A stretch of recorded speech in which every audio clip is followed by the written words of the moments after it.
سچا واقعہ حضور نے اپنے صحابہ کو سنایا۔ 3 آدمی سفر کے لیے روانہ ہوئے، یہاں تک کہ ان کو رات پڑ گئی تو ایک غار کے اندر وہ داخل ہوئے رات گزارنے کے لیے۔ آندھی چلی، بارش آئی تو اوپر سے ایک پتھر لڑکا اور وہ غار کے دروازے پہ آ کے گر گیا، اور اتنا بھاری اور بڑا پتھر تھا کہ اس نے غار کا دروازہ بند کر دیا۔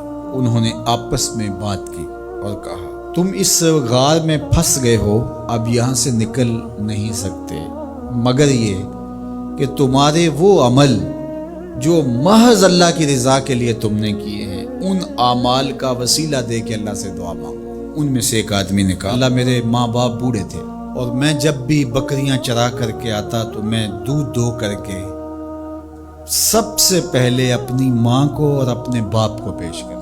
ایک دن میں سرسبز درختوں کی تلاش میں بکریاں لے کے کوئی چارہ، کوئی درختوں کی تلاش میں دور نکل گیا۔ میں جب واپس پلٹا دونوں سو چکے تھے۔ میں نے یہ مناسب نہ سمجھا کہ میں ان کو جگاؤں، بیدار کروں کہ اٹھو دودھ پی لے، لیکن اب سارا دن وہ بھوک سے تھے تو اچانک آنکھ کھلے اور بھوک کی شدت سے تڑپے تو میں وہاں سے ہٹ بھی نہیں سکا۔ تو کہتا ہے کہ میں بچوں کو نظر انداز کیا اور ماں باپ کے جاگنے پہ دھیان رکھا اور یوں ساری رات بیت گئی۔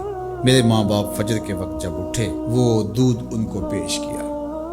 اب یہ عمل پیش کر کے کہتا ہے، اے اللہ اگر یہ میں نے محض تیری رضا کے لیے کیا، تو جانتا ہے میرے دل کو، تو اس پتھر کو ہٹا دے۔ تو پتھر تھوڑا سا سرک گیا لیکن اتنا نہیں تھا کہ وہاں سے یہ باہر نکل سکے۔ اب دوسرے کی باری آئی، اس نے کہا، اے اللہ میرے چچا کی ایک بیٹی تھی جو مجھے بہت زیادہ محبوب تھی، مرد عورت کے ساتھ جتنی محبت کرتا ہے اس طرح میرا اس کی طرف رجحان قلب تھا، تو میں نے اس کو اپنی خواہش کی تکمیل کے لیے کئی بار کہا لیکن اس نے کہا کہ یہ نہیں ہو سکتا۔ اور پھر ایک دن حالات نے اس کو مجبور کر دیا، فاقہ زدہ حالات ہو گئے، غربت آ گئی، تو اس نے مجھ سے اپنی حاجت طلب کی تو میں نے اس کو 120 دینار دیے، لیکن اس شرط پہ کہ تم اپنا جسم میرے سپرد کرو گی۔ اب مجبوری سے اس نے کہا ٹھیک ہے، لیکن میں نے دیکھا کہ اس کا وجود اللہ کے خوف سے کانپ رہا تھا اور مجھے کہنے لگی اتق اللہ، اللہ سے ڈر اور اس کی حدوں کو نہ توڑ۔ میری خواہشات تو پگلی تھیں، آرزویں تو بےتاب تھیں اور میں اس کی قیمت بھی ادا کر چکا تھا، لیکن اس کا یہ جملہ کہ اللہ سے ڈر، تو میں نے تیرے سے ڈر کے اس کو چھوڑ دیا اور جو اس کو میں نے 120 دینار دیے تھے وہ بھی اس کے پاس رہنے دیے۔ اللہ میرے اس مخفی عمل کو تو ہی جانتا ہے، تو اگر میں نے تیری رضا کے لیے ایسا کیا تو اس پتھر کو ہٹا دے۔ تو پتھر تھوڑا سا ہٹ گیا، سوراخ تو زیادہ ہو گیا لیکن ابھی بھی وہاں سے گزرنا ممکن نہیں تھا۔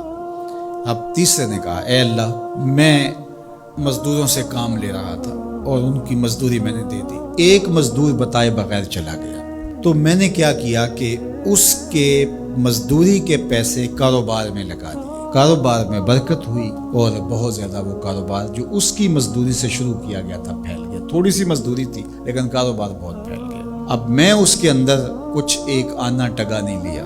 ایک عرصے کے بعد وہ شخص آیا، اس نے کہا مجھے میری مزدوری دے۔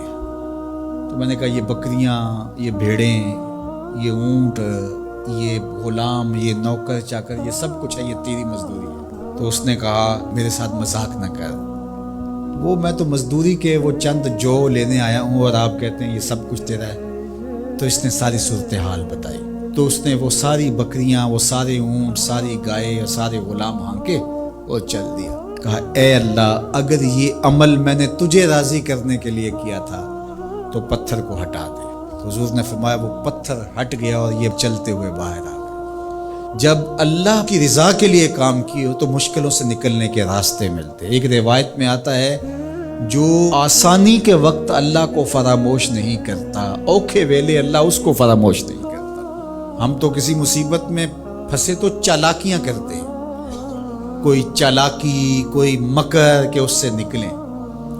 تو مصیبت میں پھنسیں تو دعا کے لیے ہاتھ پھیلا لیں اور اچھے اعمال کا اللہ کی بارگاہ میں وسیلہ پیش کریں۔ تو زندگی میں ایسا ذخیرہ اعمال کا جمع کرو کہ جب مشکل بنے